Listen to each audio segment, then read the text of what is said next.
The crystal chandeliers in Mom's dining room cast perfect light across the mahogany table. I'd learned to appreciate how expensive everything looked here. The imported Italian plates, the Belgian linen napkins, the centerpiece that cost more than most people's monthly rent. My sister Rachel had insisted on this family dinner, though I suspected it was really about showing off her engagement to the investment banker sitting beside her. So Emma, Rachel's fiancé Devon began, cutting his Wagyu beef with surgical precision. Rachel mentioned you're still doing the art thing? I took a small bite of asparagus. I paint, yes. How charming, Mom interjected, refilling her wine glass. Though we keep hoping she'll grow out of it. She's 32 now. Rachel laughed, the sound sharp and practiced. Mom's being diplomatic. Emma lives in a studio apartment in the warehouse district. She wore the same dress to the last 3 family events. I glanced down at my navy dress. It was simple, well-made, and yes, I'd worn it before. It's comfortable. That's exactly the problem, my brother Marcus said, not looking up from his phone. He worked in tech, something about cryptocurrency that he explained often and thoroughly. No ambition. No drive. Just painting things nobody wants. Devon's expression shifted to something between pity and discomfort. Well, the arts are important for culture and things. She's never sold a single piece, Mom said, as if I wasn't sitting 3 feet away. Not one. 32 years old, and she's never earned a real paycheck. I set down my fork gently. The salmon on my plate had probably cost $80. I could have bought canvas and paints for a week with that money. I've sold pieces. To who? Rachel demanded. Your art school friends who also can't pay rent? Various collectors. Marcus finally looked up from his phone. Collectors. Right. Is that what we're calling the people who buy stuff at garage sales now? I'm just saying, Mom continued, her voice taking on that particular tone she used when she wanted to sound reasonable while saying something cruel. At some point you need to accept reality. Your father and I paid for 4 years at an excellent university. You could have studied business, law, medicine. Instead you chose art, and look where it got you. She can't even afford a car, Rachel added, gesturing with her wine glass. She takes the bus everywhere. Can you imagine? The bus. Devon shifted uncomfortably. Public transportation is actually very efficient in this city. Rachel touched his arm. You're sweet, but no. It's embarrassing. Emma, you could work at Dad's firm. Receptionist, maybe? At least you'd have health insurance. I have health insurance. Through the government exchange, Mom said, making it sound like a disease. Because you qualify as low income. Do you understand how that reflects on this family? I took a sip of water. The ice clinked against the crystal glass. Baccarat, probably. Mom only used the best for family dinners, especially when Rachel brought Devon around. She showed up to my engagement party in an Uber, Rachel said to Devon, as if sharing a scandalous secret. Not even Uber Black. Regular Uber. I don't own a car, I said evenly. Exactly. Marcus jumped in. Because you can't afford one. You're living paycheck to paycheck. Oh wait, what paycheck? You're living off whatever random people give you for paintings they probably use to cover wall stains. Mom sighed, long and theatrical. We had such hopes for you, Emma. You were so bright in school. Remember when you won that essay contest in 10th grade? We thought you'd be a writer or a professor. Something respectable. Instead she paints, Rachel said, shaking her head. Pictures of random things. Landscapes. Portraits. Nothing even original. Actually, I started. And don't get me started on her studio, Mom interrupted. I visited once. The building should be condemned. Concrete floors, exposed pipes, no proper heating. She has a hot plate for cooking, for heaven's sake. It has character, I said quietly. It has roaches, Mom corrected. I saw 3 of them. 3. In broad daylight. Devon was looking increasingly uncomfortable, his fork hovering between his plate and his mouth. Well, I'm sure Emma's doing what makes her happy, and isn't that what? Happy doesn't pay bills, Marcus interrupted. Happy doesn't build equity. Happy doesn't prepare for retirement. You know what she has in her 401k? Nothing. 0. I checked. I blinked. You checked my retirement account? Mom gave me access, he said dismissively. Someone needs to monitor the family's financial health. Your liability, Emma. A 32-year-old liability with paint under her fingernails and delusions about making it as an artist. Rachel leaned forward, her engagement ring catching the light. 3 carats she'd mentioned. Several times. It's just sad, honestly. Devon's sister is a doctor. His brother's a partner at a consulting firm. And then there's you, the failed artist who can't even afford to frame her own work. I frame my pieces, I said. With what, popsicle sticks? Marcus laughed at his own joke. Mom reached over and patted my hand, her expression dripping with synthetic sympathy. Sweetheart, we're not trying to hurt you. We're trying to help. You need to face facts. You're not going to make it as an artist. It's time to get a real job, something stable. Maybe meet a nice man with a career, settle down. Devon, doesn't your firm have openings for administrative assistants? I'd have to check. Devon said, clearly wishing he were anywhere else. See? Opportunities, Mom said brightly. You could work in a proper office where professional clothes contribute to society. Isn't that better than languishing in that terrible studio pretending you're the next Picasso? I never compared myself to Picasso. Because you couldn't, Rachel said. Picasso was successful. Picasso sold paintings. Picasso didn't live in a converted warehouse with questionable wiring and take the bus to buy ramen noodles. I took another bite of asparagus. It was perfectly seasoned, probably prepared by the chef Mom hired for these dinners. She'd stopped cooking herself years ago once Dad's hedge fund really took off. You know what I think? Marcus set down his phone with emphasis. I think you're being selfish. Mom and Dad invested in your education, in your life, and you've given them nothing in return except embarrassment. Do you know what it's like for Mom at her country club? How are your children? Oh, Rachel's marrying an investment banker, Marcus works in tech, and Emma, well, Emma paints. We tell people you're still finding yourself, Mom said sadly. At 32. Still finding yourself. Most people have found themselves by 25, Rachel added. But not Emma. Emma needs more time to discover that she has no marketable skills and no prospects. Devon cleared his throat. Rachel, maybe. No, she needs to hear this, Rachel insisted. We're family. If we don't tell her the truth, who will? Emma, you're wasting your life. You have nothing. You've accomplished nothing.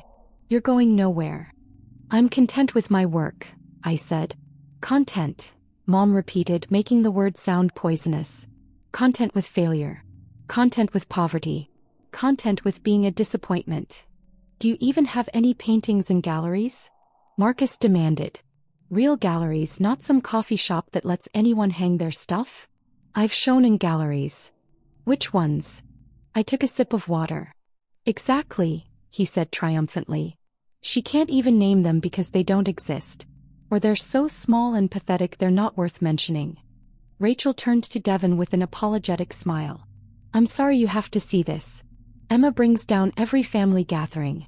She just sits there in her cheap dress, eating our food, contributing nothing to the conversation except vague claims about her art career. She lives in a fantasy world, Mom agreed. Always has.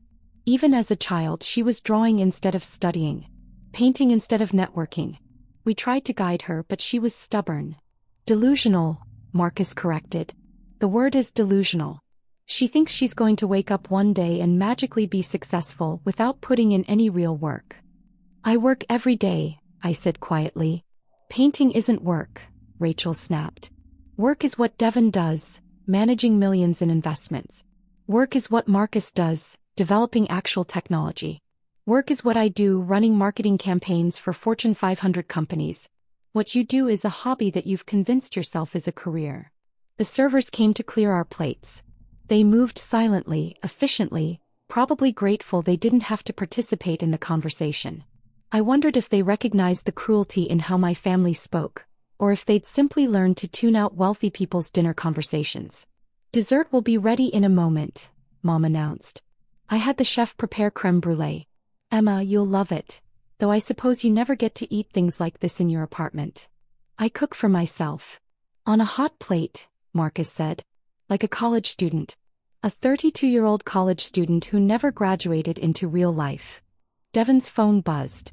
He glanced at it, then set it face down on the table. The markets are interesting today. Always, Marcus agreed, grateful for a topic change. I've been watching several stocks that could triple by year-end. Emma wouldn't understand, of course. She thinks money grows on trees or whatever artists believe. I understand economics, I said. Rachel laughed. You understand how to not have any money. That's different from understanding economics. She probably doesn't even know what a stock portfolio is, Mom said. Or compound interest, Marcus added. Or equity, Rachel continued. Devon shifted again. Should we maybe talk about something else? Mom finished. You're right. Emma's failures are rather depressing dinner conversation. Let's discuss the wedding instead. Rachel, have you finalized the venue? The grand ballroom at the waterfront, Rachel said, her whole demeanor brightening. 800 guests, full orchestra, imported flowers from Ecuador. Sounds beautiful, I offered. You'll be invited, of course, Rachel said in a tone that suggested this was a great generosity. Though please try to wear something appropriate. Maybe Devon can loan you money for a new dress? As a gift.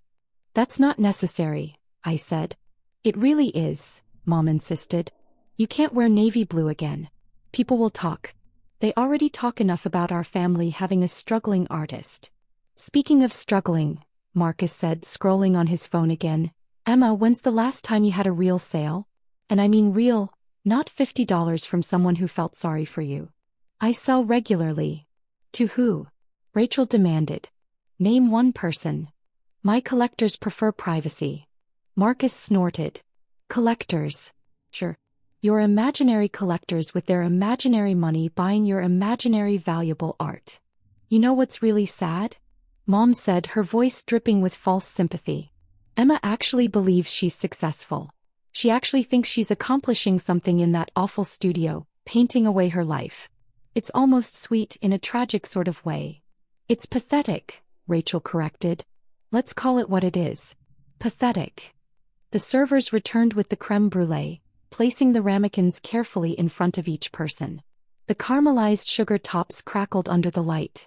This probably costs more than Emma spends on food in a week, Marcus observed, tapping his spoon against the sugar crust. A month, Rachel corrected. Look at her. She's practically salivating. When's the last time you had a proper meal, Emma? One that didn't come from a can or a microwave. I eat well enough. Well enough, Mom repeated. The motto of the unsuccessful. Good enough. Well enough. Never excellent. Never exceptional. Just enough. Devon's phone buzzed again. This time he picked it up, his eyes widening slightly. Excuse me, he said, standing. I need to take this work call. He walked toward the kitchen, phone pressed to his ear. He works so hard, Rachel said admiringly.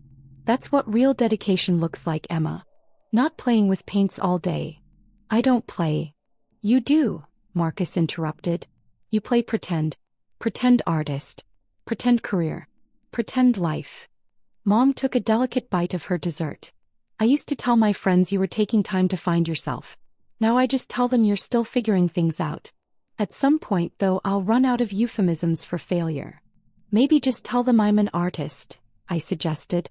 And advertise your lack of success? Rachel looked horrified. No. We have standards, Emma. This family has a reputation. Had a reputation, Marcus corrected. Until Emma decided to drag it down with her poverty-level lifestyle and complete lack of ambition. Devon returned to the table, his expression strange. Somewhere between confused and excited. He was holding his iPad now, swiping rapidly through something. Everything okay? Rachel asked. Yeah, there's breaking news. Business news. He kept reading, his eyes moving quickly across the screen. What kind of news? Mom asked politely, though she clearly didn't care much. It's about the art world, actually. Forbes just released their annual list of the world's highest-earning artists and... How boring, Rachel interrupted. Devon, you don't need to pretend to care about art just because Emma's here. We all know it's a joke industry. No, but this is actually interesting, Devon insisted, still reading. The top artists sold over $300 million worth of work last year alone. $300 million. That's more than some tech companies' revenue. Marcus looked up. $300 million? For paintings. Apparently. And this particular artist has been completely anonymous. They operate under a pseudonym, no one knows their real identity. But Forbes just revealed who they are and... Sounds fake, Rachel said dismissively. Probably money laundering. That's what I thought initially, Devon admitted. But look at this portfolio. Museum acquisitions, private collections, corporate installations. This is legitimate. Who is it? Mom asked, mildly curious now. Devon kept reading, his finger scrolling. They operate under the name Meridian. Apparently, they've been selling through exclusive galleries for the past decade. Only about 40 pieces a year, but each one goes for millions. And they just sold a series to the Guggenheim for... He paused, reading more carefully. $87 million.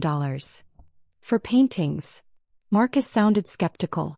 Contemporary mixed media, it says. Large-scale installations, immersive experiences. Critics are calling it the most important artistic innovation in 20 years. Rachel waved her hand dismissively. Probably modern art nonsense. You know, those paintings that are just random splatters and rich people pretend to understand. Actually, Devon continued, the article shows some images. These are incredible. Really sophisticated techniques, combining traditional oil painting with digital projection, structural elements, interactive components. This is serious work. I took a small bite of creme brulee. Well, good for them, Mom said. But that's the exception, not the rule. For every one artist who succeeds, there are thousands who fail.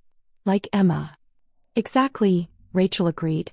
Emma's been painting for years and has nothing to show for it. This Meridian person is probably classically trained from some elite European academy, with family connections and... Actually, Devon interrupted, still reading. Forbes says Meridian attended a state university. Mid-tier art program. No family connections to the art world.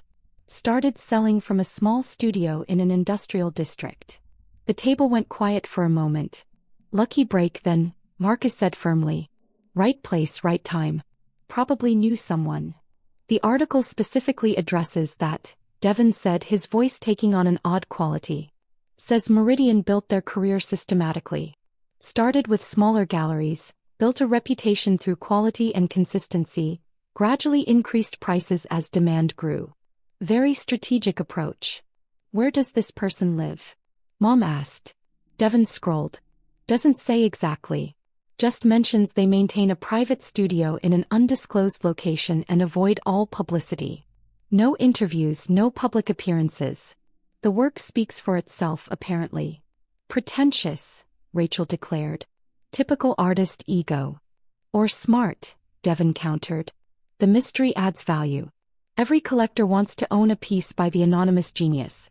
It's brilliant marketing, actually. Marcus grabbed the iPad from Devon's hands. Let me see this. I want to know what kind of paintings sell for millions.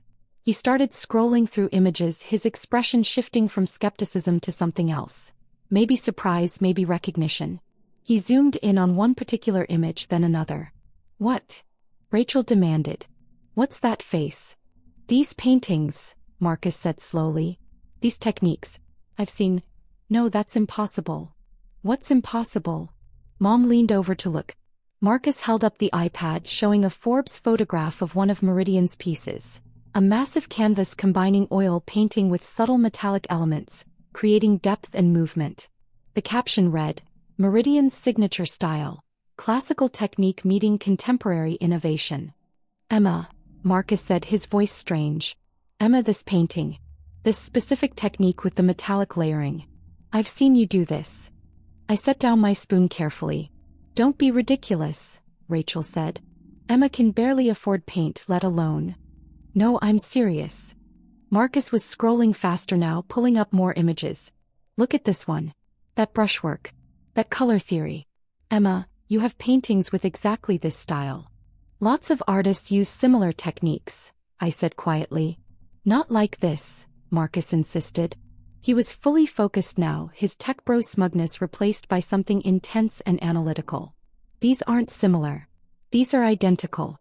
The way the light catches the texture, the specific ratio of traditional to modern elements. Emma, where's your studio? The warehouse district. Which building? The old textile factory on Meridian Street. Rachel's fork clattered against her plate. Meridian Street, Marcus repeated slowly. Meridian. The artist's pseudonym is Meridian. That's a coincidence, Mom said, but her voice had lost its certainty. Devon took his iPad back, typing rapidly. I'm looking up the property records for that building. Fama Studio is there. We can hear. The building was purchased 8 years ago and converted into artist studios. Owner is listed as ME Holdings LC. What's the ME stand for? Rachel asked. Devon kept typing. Looking up the LLC registration. It's registered to, oh my God. What? Mom demanded. It's registered to Emma M. Thatcher. The room went absolutely silent. That's impossible, Rachel said, but her voice had gone hollow. Marcus was scrolling frantically through Forbes now. It says here that Meridian owns the building where they work. Uses it as both studio and gallery space for private showings. Emma, how big is your studio? The whole building, I said quietly. The whole, Rachel's voice broke. That building is enormous. 40,000 square feet, I confirmed. I use about 5,000 for my actual studio. The rest is storage, gallery space, and rental units for other artists. Mom's face had gone pale. Rental units? 12 artists rent from me. Below market rate. I wanted to help emerging talent. Devon was scrolling again. The article mentions that Meridian is known for supporting other artists. Provides free studio space to promising talents. Funds art education programs. Donated $15 million to arts organizations last year alone. $15 million, Marcus repeated faintly. That's more than I made last year, Devon admitted, looking at me with completely new eyes. Rachel was shaking her head rapidly. No, this is insane. Emma's poor. She takes the bus. She wears the same dress. I take the bus because I don't like driving, I said calmly. I wear this dress because it's comfortable and I don't care about fashion. I live simply because I prefer to invest in my work. Invest, Mom whispered. The Forbes article, Devon said, still reading, estimates Meridian's total net worth at somewhere between $800 million and $1.2 billion, depending on the current value of retained works and property holdings. Billion, Rachel said. With AB. Marcus had stopped scrolling. He was just staring at me now. The hot plate. You said you had a hot plate. I have a full kitchen, I corrected. But I mainly use the hot plate in the studio area when I'm working late. It's convenient. The roaches Mom saw, Rachel said desperately, grabbing at anything. She said there were roaches. I was temporarily housing 3 artists from Brazil, I explained. They mentioned they'd found roaches in their previous apartment. That was probably what Mom heard about. I was helping them arrange pest control. Mom's hand was shaking slightly as she reached for her wine glass. But you said you qualified for government health insurance. I said I had health insurance. You assumed the rest. The Uber, Rachel tried. You took an Uber to my engagement party. Because I'd been drinking at lunch with a curator from the Met, I said. We were discussing their acquisition of 3 pieces from my Reflections series. I didn't want to drive. Devon set down his iPad. The Met bought 3 of your pieces? Last year.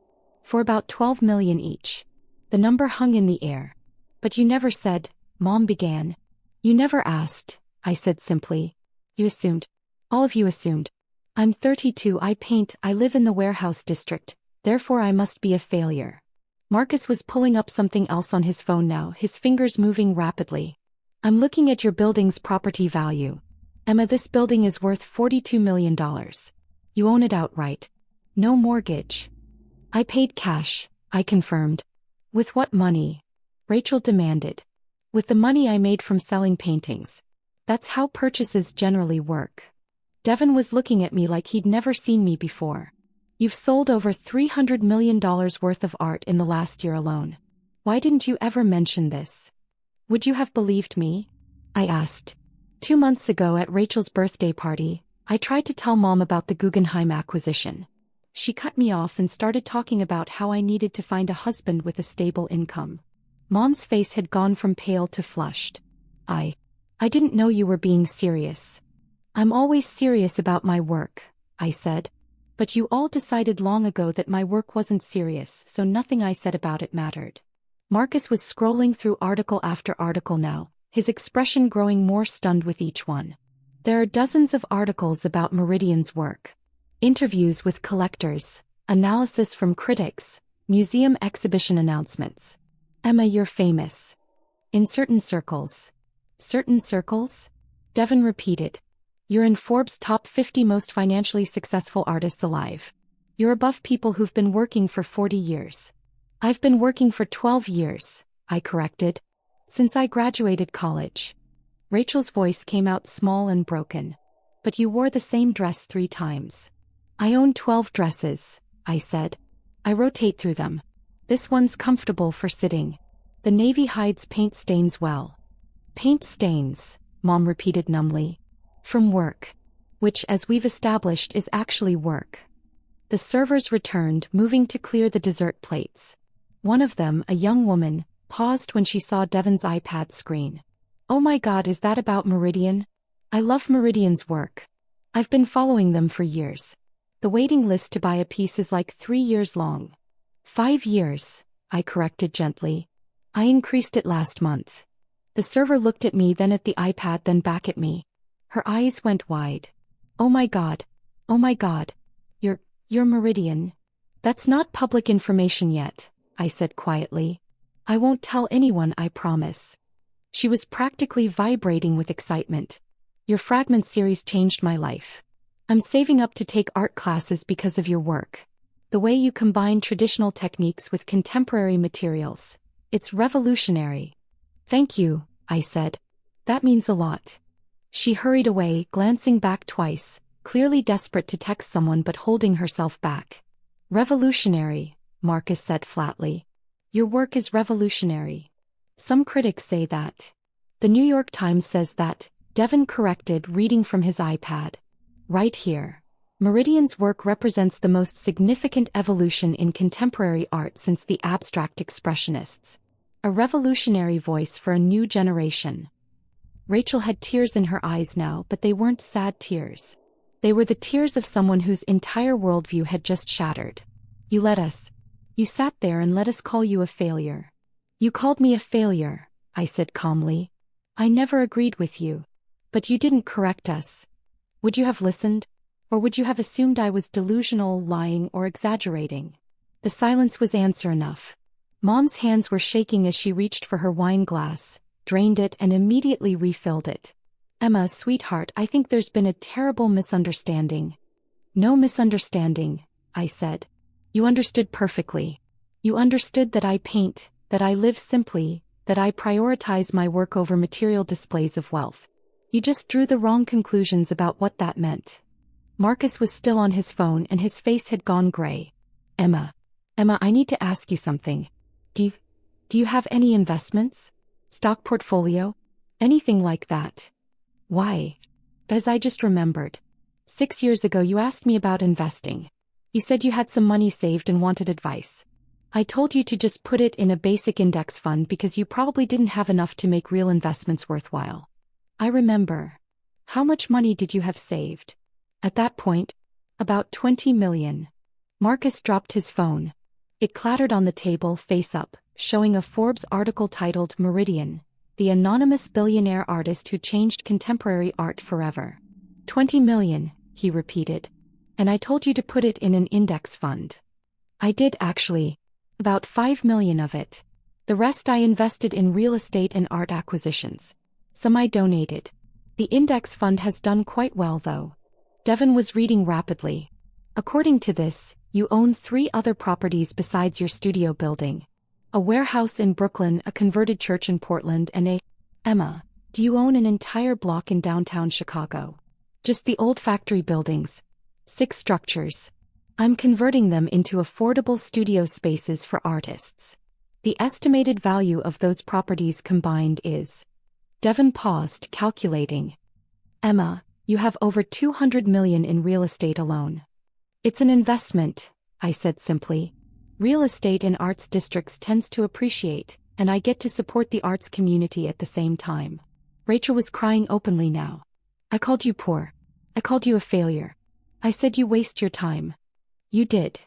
Emma, I'm so sorry I didn't. You didn't know, I finished. But you also didn't ask. You didn't care enough to ask. You just assumed and decided and judged. Mom was gripping the edge of the table.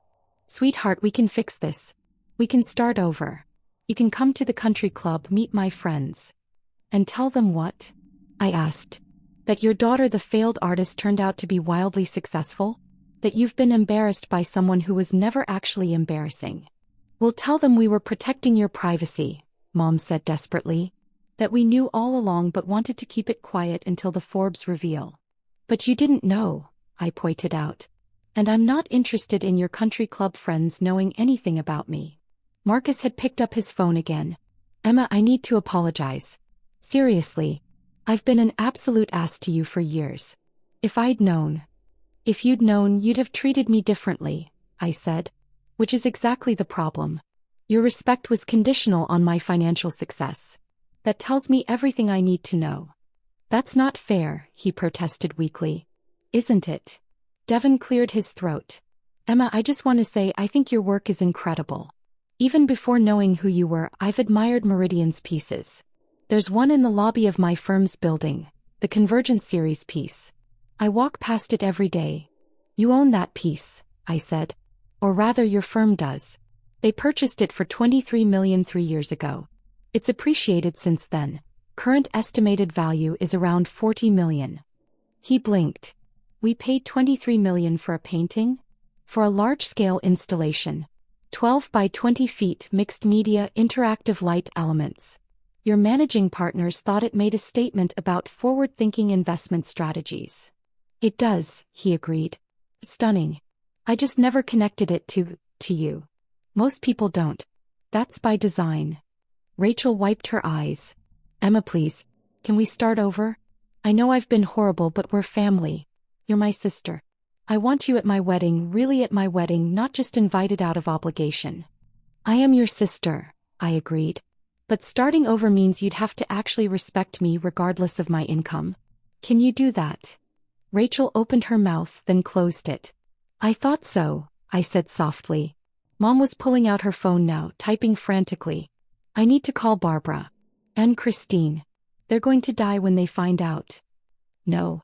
She looked up, startled. What? You're not telling anyone, I said firmly. My identity as Meridian was revealed by Forbes, yes, but I haven't confirmed it publicly and I don't intend to. If you start spreading it around your country club, you'll damage my carefully maintained privacy.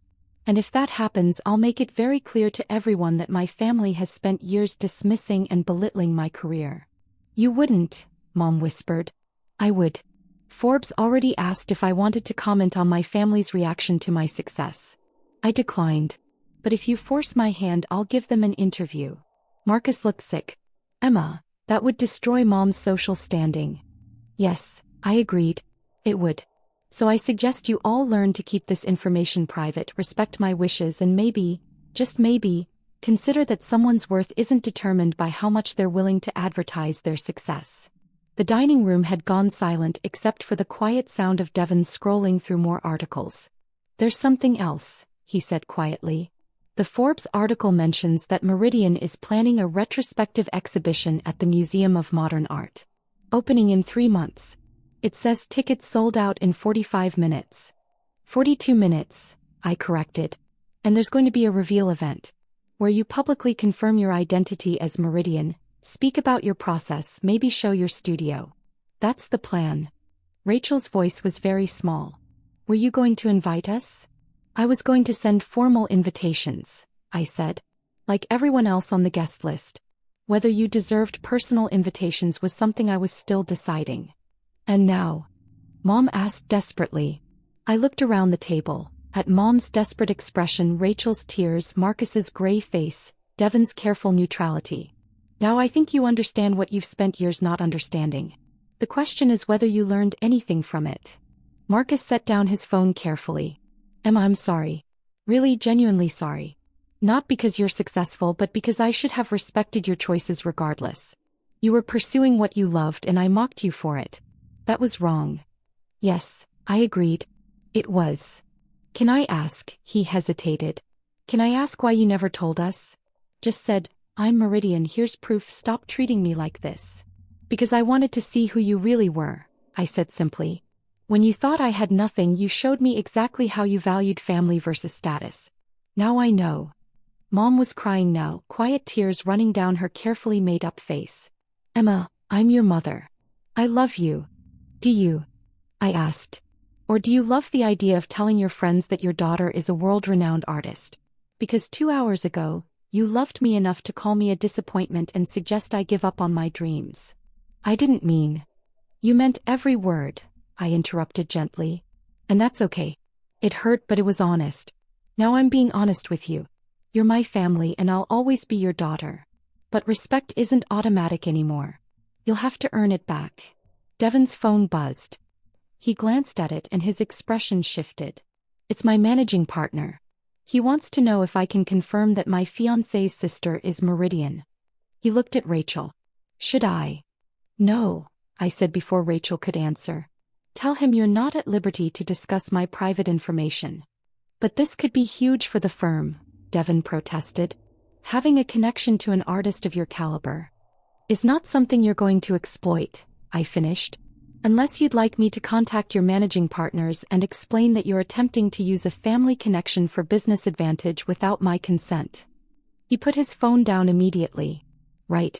Of course. I apologize. Smart man, I said. Rachel, you picked well. He learns quickly. Rachel let out something between a laugh and a sob. Emma, I don't know what to say. Then don't say anything, I suggested. Not tonight. Go home, think about what happened here, and maybe consider that the sister you've been dismissing for years had more substance than you gave her credit for. I stood up, setting my napkin beside my plate. Thank you for dinner, Mom. The salmon was excellent. You're leaving? Mom asked desperately. I have work to do. There's a commission piece due next week. A private collector in Singapore. 20 million, but he's been very patient about the timeline. 20 million for one painting? Marcus whispered. For a triptych, actually. 3 pieces, interconnected theme. It's been a challenging project but rewarding. I picked up my simple canvas bag. The one Rachel had mocked earlier for not being a designer brand. Emma, wait, Rachel said. Your phone number. I just realized I don't actually have your real phone number. You always gave me that basic cell number. That is my real number. I don't need an expensive phone plan for my work. But how do people reach you? Galleries, collectors. I have a business manager, I explained. And an agent. And a legal team. They handle the logistics. The cell phone is for personal calls, which I prefer to keep minimal. You have a legal team, Marcus repeated like he was testing out a foreign language. 3 attorneys, actually. 1 for contracts, 1 for intellectual property, 1 for estate planning. It's necessary when you're dealing with 8-figure transactions. Mom stood up suddenly. Emma, please. Don't leave like this. Say what's up. Really talk. About what? I asked gently. About how you're sorry now that you know I'm successful. About how you want to be part of my life now that it might benefit you socially. Those aren't conversations I'm interested in having. Then what do you want? Rachel asked desperately. I considered the question. I want you to think about who I was 2 hours ago when you thought I was a failure. I want you to ask yourself if that person, the one you thought couldn't afford rent and wasted time on paintings, deserved the way you treated her. And if the answer is no, then maybe work on becoming people who wouldn't treat anyone that way, regardless of their bank account. That's not fair, Mom protested. You thought I was poor, so you treated me with contempt, I said. That says everything about your values. Fix your values, then we can talk about fixing our relationship. I walked toward the door, then paused. Oh, and Rachel, about the wedding. I'll send a gift. A painting, probably. One of my earlier pieces from before I was successful. Something from when I was just a failed artist wasting time. I think it'll be a good reminder. Emma, no, I want you there, please. I'll think about it, I said. I'll send my RSVP with the gift. Whether I attend depends on whether I believe you've actually learned anything from tonight. Devon spoke up quietly. For what it's worth, Emma, I think your work is brilliant. And I think the way you've handled tonight shows more class than most people would have managed. Thank you, Devon. Take care of my sister. And maybe teach her that a person's worth isn't measured by their wealth. I left then, walking out into the cool evening air. My phone buzzed. My business manager asking about the Forbes reveal and whether I needed her to handle any press requests. I texted back that I was fine, everything was under control. Behind me, through the still open door, I could hear the sounds of my family's world restructuring itself. Voices raised in desperate discussion, phones being picked up and put down, the clatter of someone's chair being pushed back too hard. I walked to the bus stop, pulled out my basic cell phone and checked my messages. A curator from the Louvre wanted to discuss a possible acquisition. A gallery in Tokyo was requesting 3 pieces for their spring exhibition. My business manager needed me to review contracts for the MoMA retrospective. The bus pulled up and I got on. The driver nodded at me. We'd developed a friendly routine over the years. I sat in my usual seat watching the city lights blur past. In my bag, my phone buzzed again. A text from Marcus. Emma, please. We need to talk. Really talk. Not about money or success. About family. I didn't respond. Not yet. Maybe not ever. The bus rumbled on, carrying me back to my studio. My 40,000 square foot studio in the building I owned, where I'd painted pieces that hung in museums around the world, where I'd built a career my family had never bothered to understand. I smiled slightly, looking out the window at the city I'd conquered while they thought I was failing. Sometimes the best revenge is simply being yourself, and letting people's assumptions crumble under the weight of their own ignorance. And sometimes, just sometimes, that's enough.